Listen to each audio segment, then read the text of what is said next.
time ko makanood ng GL na matagal na, tas may kissing scene. Ah, yes. Wow! Yung, sabi ko, oh my God. Ganun pala, ganun pala yung feeling. Kasi, ang soft kasi ng lips. Sobrang sabi ko,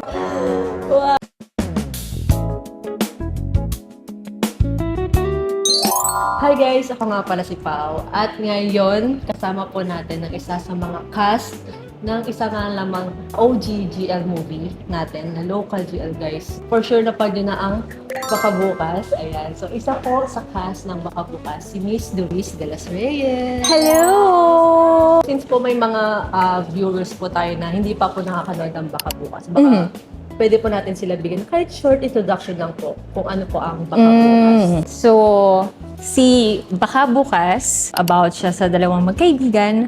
Tapos, kasi I play the character Jess. So, si Jess ay isang artista. Tapos, ging sila. And parang yun yung struggle na, ano ba, ipapakilala ba sa buong mundo? Magiging open ba yung relationship? Or magiging, alam mo yun, secret, oo, secret lang talaga between you and me. Ganyan. Balik po tayo sa, kung naalala niyo pa po yung unang-una, like, guys, 10 years na po ang Baka Bukas. Oh my God, 10 years na. Yes, 10 years na po ang Baka Bukas. Ang laki. 2016 po ni-release ang Baka Bukas, directed by Direk Samantha Lee. What attracted you po sa Baka Bukas when you first po read the script? Kung naalala niyo pa po, like, ano po yung na-attract niyo pag, ay, gusto ko tong role na to. I think, yung friend ko kasi si Jane, siya yung isa sa mga producer. Tapos, friend ko na siya ever since talaga. Tapos, sinabi niya sa akin, uy, meron akong project with Sam Lee, if you know her. And during that time, parang mas journalist si Sam. So, this is parang directorial debut niya. Gusto mo bang i-meet siya? Natatandaan ko pa sa SM Aura pa kami nag-meeting noon sa food court ng SM Aura. Pinuwenta lang niya yung story, ganyan. And then, at that time, parang wala pa talaga silang character ni Jasmine. Ako yung mas na unang i-cast nila. Kasi parang pasok daw ako dun sa idea ni Jess. Oh, parang line yan ah! Took us, I think, a few weeks pa or months before pa kami mag-push. And then, sa office pa to ng, I think, that time, CNN. Sa rooftop nila, doon kami nag-picture. And parang yun na yung unang meeting namin na Jasmine. Kasi before nun, as in, hindi pa talaga kami personally magkakilala. Oo, as in, first time magtrabaho. Oo, wala pa siya sa GMA noon. I think nasa TV5 pa siya noon. Ako nasa GMA pa noon. So, as in, sobrang, ang tagal na nga, 10 years, diba? Yan, sobrang, ang saya lang nung feeling kasi if hindi nyo alam, si Baka Bukas kasi, ano siya, all-girls production. Oh, Director, even our DOP. Sin lahat talaga. Well, except for the other crew members. Pero yung as in, mga PAs namin, puro baba. As in, sobrang safe ng space and dun mo masasabi talaga na girl power. yes. So, may mga scene po ba doon na personal na naging favorite niyo? I think one of the few na ginawa namin, nakwento ko nga sa'yo kanina. Meron kami doon isang parang takbo-takbo sa field. Sa ano yun eh, sa UP.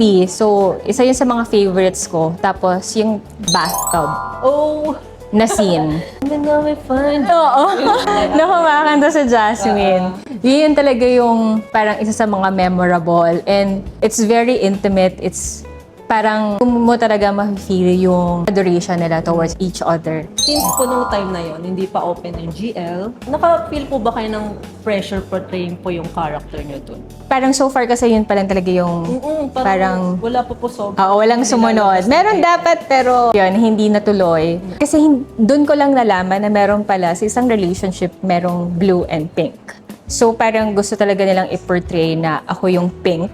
At that time, parang yung character ko din is as confused as other people. Kaya nagkaroon sila ng dilemma dun sa relationship nila, ganyan. Doon ko nakita na, may iba't ibang layer and sobrang dali lang ng ganyang relation. Kasi sinasabi nila, pareha naman sila mabae. Oo, naintindihan na nila yan. No!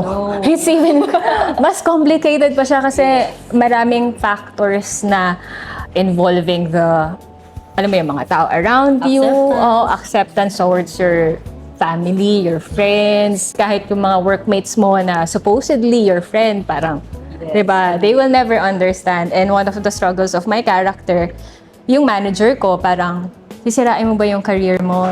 Ganyan. Kung kanina po, parang tinanong kita kung ano yung personal favorite mo. Ngayon naman po, ano po yung emotionally challenging tuwing shooting niyo po or like experience? Kasi dapat yung character ko with Jess, she's not parang all out. Kung ka-eksena mo naman si Jasmine, di ba? Parang, pwede ba? And she's the sweetest person talaga on set. And you can feel na talagang inaalagaan ka niya. Siguro yung emotions towards the end na as in hindi namin alam kung ano mapupuntahan ng relationship. Yung ang dami ng struggle. I think hindi siya ganun kahirap gawing emosyon. Kasi kahit sobrang saglit lang din kami nag-shoot nun, parang yung investment kasi namin, kung paano namin binuo yung characters namin, parang naging memories talaga siya nung. Okay. Alam mo yun? Memorable lang Oo. talaga siya. Speaking of Miss Jasmine Curtis Smith, how was it working with her? And any memorable behind the scene moment you can share? Actually, nakakatuwa. Kasi 'di ba, siya yung blue, ako yung pink. Opo. Pero ako yung mas boyish sa kanya. In real life po? Oh, in real life. Kasi ano talaga siya, as in super kikay talaga siya and sobrang mas smile ganyan. Okay. So ako yung mas boyish in the sense na lumaki ako with two brothers. Oh, okay. So parang alam mo yun, mas Mas ano eh. brusko ako Oo, gumalaw, ganyan. So sinasabi sa akin na, medyo finesse ng konti, ganyan. Ganun si Jess dapat. Sabi ko, sorry. Sorry. Tapos si Jasmine, sobrang nakakatuwa lang din siya. Pareho kaming kinikilig sa mga character namin actually. First time ko makanood ng GL na matagal na, tapos may kissing scene. Yes. Wow! Yung actually, yung time na yon. Struggle po ba siya? Hindi naman. Hindi naman. Pero sabi ko, oh my God. Ganun pala yung feeling. Kasi, ang soft kasi ng lips. Sobrang sabi ko, Wow! nawindang ako ng super light. Parang ano lang po, one take. Nakaano kami nun? Two. Pero tigo one take kasi iba't ibang angle. Yun din yung isa sa mga favorite ko actually kasi maganda yung facade, di ba? Nandun kami. Shadow And it's like, yun yung parang letting go na parang ganyan. What is one lesson po about love or self-discovery that you learned po from the film? Dami na akong friends talaga. My best friend is from the community. So parang I know somehow, may idea ko kung ano yung na-experience niya. Not siguro emotionally kasi syempre, it's really different. Pero parang nagkaroon ako ng ibang perspective towards relationship. And ito yung language na lahat ng tao may alam. Sobrang complicated niya. And it's called love, di ba? That language, hindi mo talaga masasabi na parang, ay, love is ganito, love is ganyan. No, love is love.